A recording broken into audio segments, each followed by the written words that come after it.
नमस्कार, एक बार फिर से मैं आप सभी के सामने उपस्थित हूँ बेहद महत्वपूर्ण टॉपिक के साथ। और आज हम बात करने वाले हैं एनएसजी कमांडोज जो अभी तक राजनेताओं की सुरक्षा करते थे।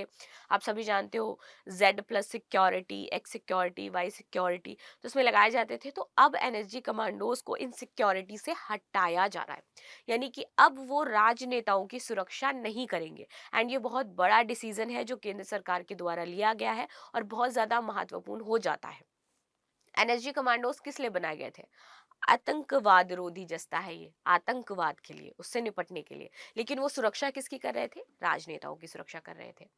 अभी बीच में क्या हमें मामले देखने को मिल रहे हैं कि यहाँ पर आशंका जताई जा रही है कि भारत में एक साथ कई आतंकी हमले हो सकते हैं। तो इसी को देखते हुए सरकार ने ये बहुत बड़ा डिसीजन लिया है और इनकी सुरक्षा से इनको हटा दिया है। उन्होंने बोला है कि भाई देश की सुरक्षा ज्यादा जरूरी है आपकी सुरक्षा से। तो अब एनएसजी कमांडोज जो है वो सब जगह पर सिर्फ ये आतंकवादी रोधी जो अपना कार्य है उसको ही पूरी तरीके से करेंगे। अब ये नेताओं की सुरक्षा नहीं करेंगे। आपकी इस पर क्या राय हो जाती है मुझे अवश्य बताइएगा कि जो हम देश की सुरक्षा के लिए सिक्योरिटी लगाते हैं वो नेताओं की सुरक्षा में लग जाती है, और देश की आम जनता जो बेचारी है वो क्या आतंकवाद से सरवाइव कर लेगी अकेले?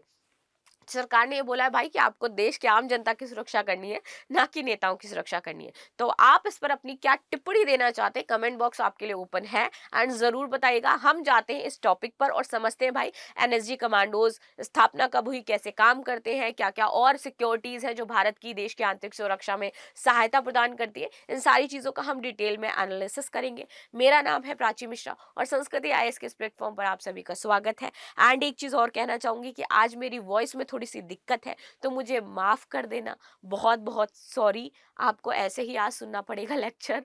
एंड कुछ नहीं कर सकती मैं, क्योंकि ये मेरा गला अभी पूरी तरीके से खराब है। चलो आगे आ जाते हैं। तो रक्षा मंत्री राजनाथ सिंह जी हैं, सीएम योगी आदित्यनाथ जी हैं और इन्हीं के साथ 9 और नेता हैं जिनकी सुरक्षा से एनएसजी कमांडोज को हटा दिया गया है। सरकार ने ऐसा क्यों किया है? तो मैंने आपको बताया कि ऐसा इसलिए किया है क्योंकि ये आतंकवाद रोधी कमांडो है। ये सुरक्षा कर रहे थे नेताओं की।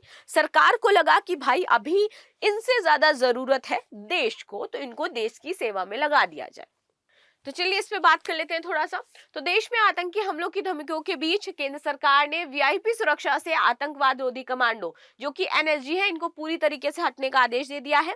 साथ ही अत्यधिक खतरे वाले 9 वीआईपी की जो सुरक्षा है इनकी कमान अगली महीने से कौन संभालेगी? सीआरपीएफ संभालेगी। ठीक है, इसे और पता होना चाहिए आपको कि हाल ही में संसद की जो सुरक्षा है उसमें भी चेंज किया गया था और प्रशिक्षित जवानों की बटालियन को सीआरपीएफ की वीआईपी सुरक्षा विंग से संबंध करने का फैसला लिया गया था। सूत्रों का कहना है कि जेड प्लस श्रेणी की वीआईपी सुरक्षा वाले 9 वीआईपी की सुरक्षा अब राष्ट्रीय सुरक्षा गार्ड के ब्लैक कैट कमांडो कर रहे थे। अभी तक जो कमांडो थे ब्लैक कैट कमांडो उनके हाथ में थी। इनकी सुरक्षा अब सीआरपीएफ के हाथ में चली जाएगी। इन 9 वीआईपीओ में कौन कौन थे? तो इनमें थे मुख्यमंत्री योगी आदित्यनाथ जी, बसपा सुप्रीमो मायावती जी थी, रक्षा मंत्री राजनाथ सिंह जी थे, भाजपा के वरिष्ठ नेता लालकृष्ण आडवाणी जी थे, जहाज रानी मंत्री सर्बानंद सोनोवाल जी थे, छत्तीसगढ़ के पूर्व सीएम रमन सिंह थे, जम्मू कश्मीर के पूर्व सीएम गुलाब नबी आजाद थे, नेशनल कॉन्फ्रेंस के नेता हैं फारूक अब्दुल्ला और आंध्र प्रदेश के मुख्यमंत्री हैं चंद्रबाबू नायडू। इनको ये सिक्योरिटी दी गई थी जेड प्लस की और इनकी सुरक्षा एनएसजी कमांडोज अब तक कर रहे थे। ठीक है, लेकिन अब इनकी सुरक्षा किसके है? सीआरपीएफ के हाथ में है। अब ये सीआरपीएफ संभालेगी। आगे बात कर लेते हैं। दोनों सुरक्षा बलों के बीच ड्यूटी का हस्तांतरण किया गया है। सीआरपीएफ के पास वीआईपी सुरक्षा के लिए 6 बटालियन है और अब इसमें 7वीं बटालियन को भी शामिल करने को कहा गया है। नई बटालियन आपके कुछ महीने पहले तक संसद की सुरक्षा कर रही थी, जब आपने देखा होगा कि संसद की सुरक्षा में चूक हुई थी और संसद के अंदर कुछ जो ऐसे आंसू बम है, गोले हैं, वो सब छोड़े गए थे। 3-4 लोग थे जो प्रोटेस्ट कर रहे थे संसद के बाहर। फिर उसके बाद उन पर यूएपीए एक्ट लगा करके उनको गिरफ्तार कर लिया गया था। आगे बात करें, प्रोटोकॉल पर भी मिलेगा लाभ। तो पिछले साल सुरक्षा में चूक के बाद संसद की सुरक्षा सीआरपीएफ से सीआईएसएफ को सौंपी गई थी।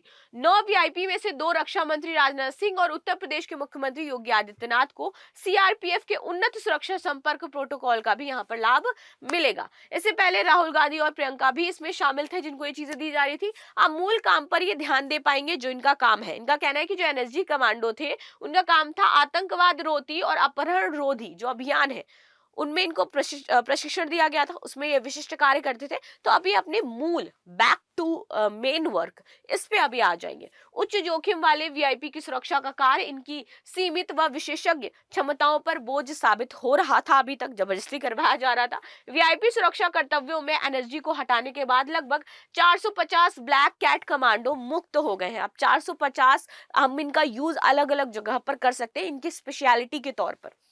लिहाजा नवंबर तक वीआईपी सुरक्षा से एनएसजी को हटाने का काम ब्लैक कैट कमांडो के इस ड्यूटी में 2 दशक से अधिक समय तक तैनात करने के बाद होगा, और 2 दशक से ज्यादा के टाइम तक ये अभी तक वहां पर तैनात थे। देश पर आतंकी हमले की आशंका है, बताया जा रहा है ऐसा। देखिए, 2012 से ये सोच रहे थे कि हम ऐसा करेंगे और इनको हटा देंगे, लेकिन ऐसा हो नहीं पाया। लेकिन फाइनली अब इन कमांडो को अलग अलग दिशा में भेजा जाएगा पूरे देशों में। आगे बात कर लेते हैं, बढ़ाई गई राम मंदिर की सुरक्षा, क्योंकि आतंकी हमले की बात कही जा रही है और राम मंदिर जिनमें से एक टारगेट है आतंकियों का। तो सबसे ज्यादा जो सुरक्षा है अभी वो राम मंदिर की बढ़ाई जा रही है। अब बात करते हैं देश की कुछ आंतरिक जो बल बनाए गए हैं देश की सुरक्षा के लिए, कुछ बल हैं इनके बारे में। तो उसमें कौन कौन से आ जाते हैं। सबसे पहले आता है सीमा सुरक्षा बल। 1965 को इसकी स्थापना हुई थी। इसका प्रमुख कार्य था शत्रु सेना की घुसपैठ और सीमा उल्लंघन यदि कोई करता है तो उससे अपने देश को सुरक्षा प्रदान करना। और इसका मुख्यालय कहां पर है, दिल्ली में। आगे बात करते हैं असम राइफल्स था। ये पूर्वोत्तर भारत म्यांमार सीमा और भारत चीन की जो सीमा सुरक्षा है उसमें असम राइफल्स द्वारा ये की जाती है। देश की इस प्राचीनतम अर्धसैनिक बल की स्थापना जो है वो 1835 कछाड़ लेवी नाम से की गई थी। ठीक है, ये केंद्रीय सशस्त्र बल है जिसमें 46 बटालियनें हैं। इसका मुख्यालय शिलोंग में है। इस बल को प्यार से पूर्वोत्तर का प्रहरी या फिर पर्वतीय लोगों का मित्र कहा जाता है जनरली। ठीक, एक तो ये सीमा करती है, देश की आंतरिक सुरक्षा में बहुत बड़ा योगदान निभाती है। फिर आते हैं आपके NSG commandos. They are well trained literally. ये देश में आतंकवाद की चुनौती का सामना करने के लिए 1984 में राष्ट्रीय गार्ड्स की स्थापना इनकी की गई थी। एनएसजी यूके के एसएस और जर्मनी के जीएस3 9 कमांडो बलों के पैटर्न पर आधारित है। इनमें 2 समूह होते हैं, स्पेशल एक्शन ग्रुप जिसमें सैन्य कर्मचारी होते हैं और स्पेशल ग्रुप जिसमें एआरजी यानी कि जिससे राज्य पुलिस बल के कर्मचारी जो है वो शामिल किए जाते हैं, एसआरजी। ठीक है, एनएसजी कमांडो को आमतौर पर ब्लैक बेल्ट कमांडो के नाम से भी जाना जाता है। इनकी ट्रेनिंग बहुत बहुत बहुत हार्ड होती है। ठीक है, इनकी ट्रेनिंग मानेसर हरियाणा में होती है। आगे बात कर लेते हैं। नेक्स्ट, केंद्रीय औद्योगिक सुरक्षा बल दैट इज सीआईएसएफ। देखिए, इनकी स्थापना हुई थी 1969 में। इस बल पर केंद्रीय सरकार को औद्योगिक परिसरों में काम करने वाले कारीगरों और वहां की संपत्ति को सुरक्षा प्रदान करने की जिम्मेदारी देता है। इस बल के अधिकारियों को हकीमपेट हैदराबाद में स्थित राष्ट्रीय औद्योगिक सुरक्षा अकादमी में प्रशिक्षण प्रदान किया जाता है। इसके बाद आता है केंद्रीय रिजर्व पुलिस बल यानी कि सीआरपीएफ। 1939 में स्थापना हुई, मुख्यालय इनका कहाँ है, दिल्ली में है। इससे पहले क्राउन रिप्रेजेंटेटिव पुलिस इन्हें कहा जाता था। बाद में 1949 में क्या होता है, इनका नाम चेंज कर दिया जाता है। राजस्थान के माउंट आबू में इसकी एकेडमी और यहाँ पर इसके अधिकारियों को ट्रेनिंग दी जाती है। आगे बात कर लेते हैं सशस्त्र सीमा बल की, एसएसबी की। ठीक है, 15 दिसंबर 2003 से पहले इसका नाम स्पेशल सर्विस ब्यूरो था और 1963 में इसका गठन हुआ था। इसके गठन का मुख्य उद्देश्य 1962 में भारत चीन का जो युद्ध हुआ था इसके बाद उसके जो समवर्ती क्षेत्र थे वहां पर काम करना था, वहां के लोगों का विश्वास जीतना था, वहां पर सुरक्षा बनाए रखना था, तो इसलिए की गई थी। इसके बाद आता है भारत तिब्बत सीमा पुलिस जिसको हम आईटीबीपी कहते हैं। ये भी हमारे देश की आंतरिक सुरक्षा में बहुत बड़ा योगदान निभाती है। 1975 में इसके कार्यक्षेत्र की पुनः व्याख्या कर दी गई और 1962 में इनकी स्थापना की गई थी, तिब्बत सीमा पुलिस का गठन, क्योंकि चीन ने आक्रमण किया था तो उसके बाद इनकी स्थापना कर दी गई। भारत तिब्बत सीमा पुलिस का जो मुख्यालय है वो नई दिल्ली में है और इसका अध्यक्ष होता है महानिदेशक। इनका जो आदर्श वाक्य है वो शौर्य, दृढ़ता और कर्मनिष्ठा है।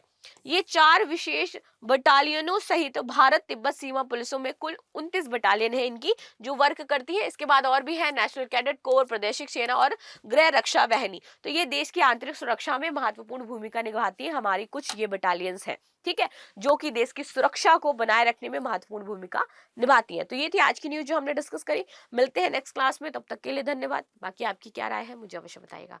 Thank you so much and really very sorry आज के लिए कि शायद मेरी वॉइस से आप डिसअपॉइंट हुए होंगे, क्योंकि मैं भी आज पढ़ाते टाइम डिसअपॉइंट हूँ due to this and really very sorry. Thank you so much.